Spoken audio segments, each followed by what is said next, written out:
morning, afternoon, or evening to you, or wherever you are signing in from the world, whatever time it is. How are you? That's a real question. So when you come on this feed, you tell me how you're really doing. I am at the top of my game for now because somewhere else to grow, not just go, but grow. And I'm here for it. Can you type that in with me? I'm here for it. One thing about growth, one thing about stretching, one thing about increase is it's work and it hurts advancing to new levels. Because when we're stretching, we're leaving our comfort zones. And leaving our comfort zones is very painful because we leave what is familiar. We leave what our innate abilities, right, of the things that we think that we have in order, that we have control over, because nobody wants to feel like that they are spiraling out of control. One thing I know as a faith-filled believer, even in the marketplace and as an entrepreneur, God's got me. Can you type that in? God's got me.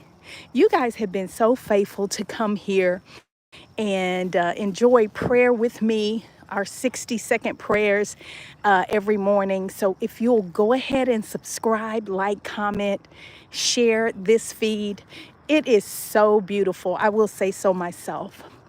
So I have playlist that you can subscribe to. They're not long and drawn out, but there's something for everybody every day of the week. I am the Roz Booker. I am your serial entrepreneur. I'm a nana, I'm a mom, I'm a coach, I'm a trainer, I'm a real estate mogul. But most important, I am a child of the Most High God. I'm a king's kid. Are you? Today we're going to talk about leadership.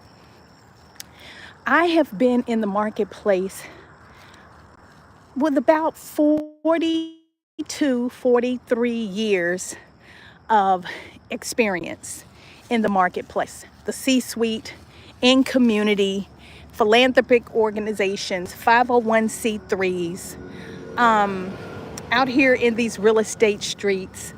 I have seen a lot. I've been a lot of places. I've sat in enough classrooms. I've taught. I still am the greatest student because every teacher, every coach, every trainer, every leader is always learning. We're always learning and leading. Can you type that in? Learning and leading. Quick testimony before I get into what I'd like to share with you today about leadership. On my journey to break glass ceilings in corporate America, I had a supervisor who hired me, and I felt that I was the least qualified. But I ended up getting a position that normally someone with my background and my skill sets and my education would not have gotten, because I knew personally there were people who were well qualified, way more qualified than me, that got the job. She told me something after I did get hired. I sat down with her and I asked her, why did you hire me? And she said, you know what? You were not the most qualified. She said, but you were the most teachable. Woo, I felt something on that one, y'all. Oh, I could have took off running down the street. She said, you were the most teachable. And if I can teach you anything about leadership, remain teachable. So let's get right into it. How y'all doing? Come in and speak when you come into the classroom.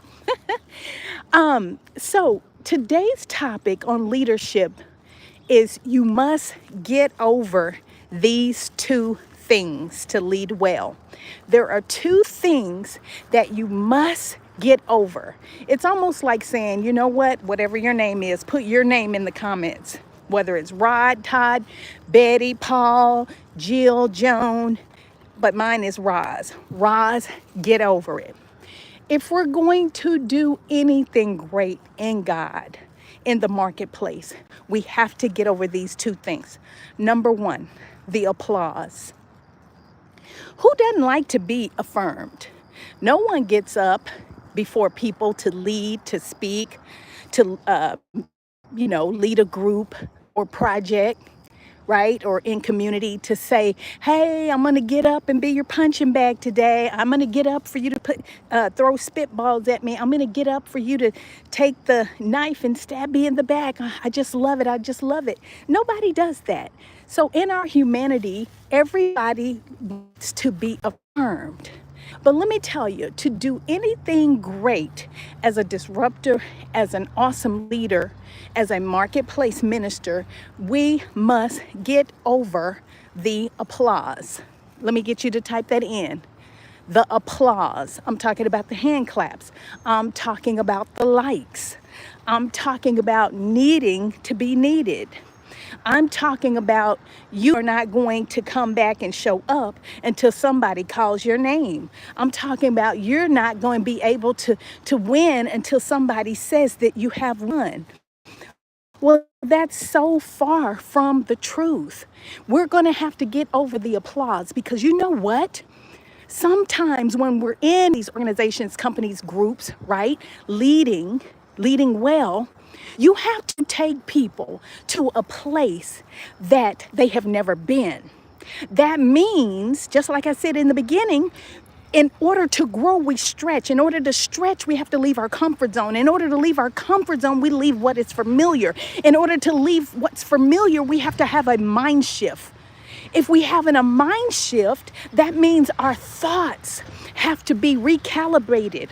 Our thoughts have to be redeveloped. Our thoughts have to mirror the pattern and the journey and the pathway to success. So that means sometimes we cannot take ourselves to the place that we want to grow or go. Here we grow again. And so as a leader, if you're always trying to be affirmed and confirmed, you may not, right, be the most effective leader because you need to be needed. You need to be needed by the people that you're leading to a place that they've never been, right? And so you are at a position of taking someone somewhere that they've never been. You've already been there. You've already cased the land. You've already looked at the land of milk and honey. You have already perfected where they're going. You've already been there. So why would you shrink back, tuck back, lay down, back away, be still, turn around, start going back to Egypt? No. You're taking people to a place of wealth. You're taking people to a place of health, right? You're taking someplace that they've never been. So tell them to do this. Cry at practice, but we're going to win. Winning teams practice. Winning teams practice. Cry at practice. But when it's game day, you got to show up, and you got to show up ready. You got to show up with your boots on. You got to show up with your Nikes, your J's on, and be ready to jump into the game and score. And you have to tell them, this thing is not about competition. I used to be in sports a lot, right? And I teach from that place of coaching, and I really understand the dynamics of team. We are so misconstrued by thinking that we're competing against someone else. We're competing against the clock. How much can you get done? How much can you win? How much can you throw on the table? How much can you pull in? How much can you accomplish with the time that you do have? Because the truth is, we all get 24 hours in a day, right? It is what we do with that 24 hours that matters. So you cannot be mad at someone else because they chose to win, and they chose to cry at practice, and they chose to hone their skills, and they chose to get it together, right? In the same amount of the 24 hours in the day that you have. Or are you sitting back squandering your time and twiddling your thumbs? So don't be mad at the next person because they took on the I can consciousness and the I will determination to get it done. Can you type that in for me? I'm just going to get it done. So as a leader, that's the mindset that you have to have. I don't care if you like me. I don't even care that you love me, but you're going to respect me because I'm taking you somewhere that you've never been. And sometimes, like an orchestra director, you have to turn your back and lead from the backside. You have to turn your back to the crowd and say, I'm leading anyway, because I'm the one who knows what to do. I hear the sounds. I hear the sound of victory. I know the pathway to success. And that means you can't try to pick up friends along the way. So the number one point, we have to get over the applause. Number two, are you ready for it? Number two, are you ready for it? We have to get over the criticism. So we talked about the applause. Now we have to get over the criticism. My God, we will be criticized harshly. We will be criticized to the core. We will be talked about. We will be ostracized. We will be cast down. We will be cast out. We will be banned. Come on. We will be annihilated. We will be chewed up, spit out. We will be in people's conversations and dreams that don't like us, that their whole goal in life is to make sure that we won't win. So what are you going to do? What are you going to do? Are you going to run tail tuck? Are you going to throw in the towel? Are you going to say, oh, well, they win? No, remember that you're taking people to a place that they've never been, and it's uncomfortable and it's unfamiliar. They have left their place of innately using their gifts, and they have to come up with something else to win. So it is your job as a leader to pull out the best in them, even when they don't know that they have it, even when they don't know that they believe it, even when they cannot see it. You have to see it for them. As a leader, you have to be the visionary. As a leader, you have to have the master plan. As a leader, you have to have the blueprint for success. As a leader, you're going to have to plan for the failure. When I say plan for the failure, don't look dumbfounded when the plan doesn't go right, when team members quit, when they all walk out on you at the same time, when they conjure up against you, to remove you from the board. You cannot quit. You cannot back away, but you have to stand up in the face of adversity and say, not on my watch, because I'm taking you somewhere that you've never been. I'm doing something that has never been done, and I'm disrupting an ecosystem. Sorry, y'all.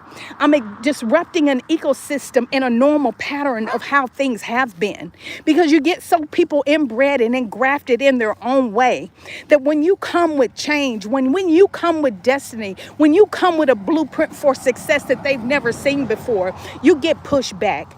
You get a lot of hell coming your way, right? So you have to get over the criticism to do anything great as a leader. You have to get over the applause. Those are the two. Get over the applause and get over the criticism. I am the Roz Booker, your serial entrepreneur, your real estate mogul, your coach, your trainer, your prayer warrior, your intercessor. I am that girl. Thank you, and you make it a great day. Don't forget to like, comment, share, and subscribe. And go back and listen to my playlist.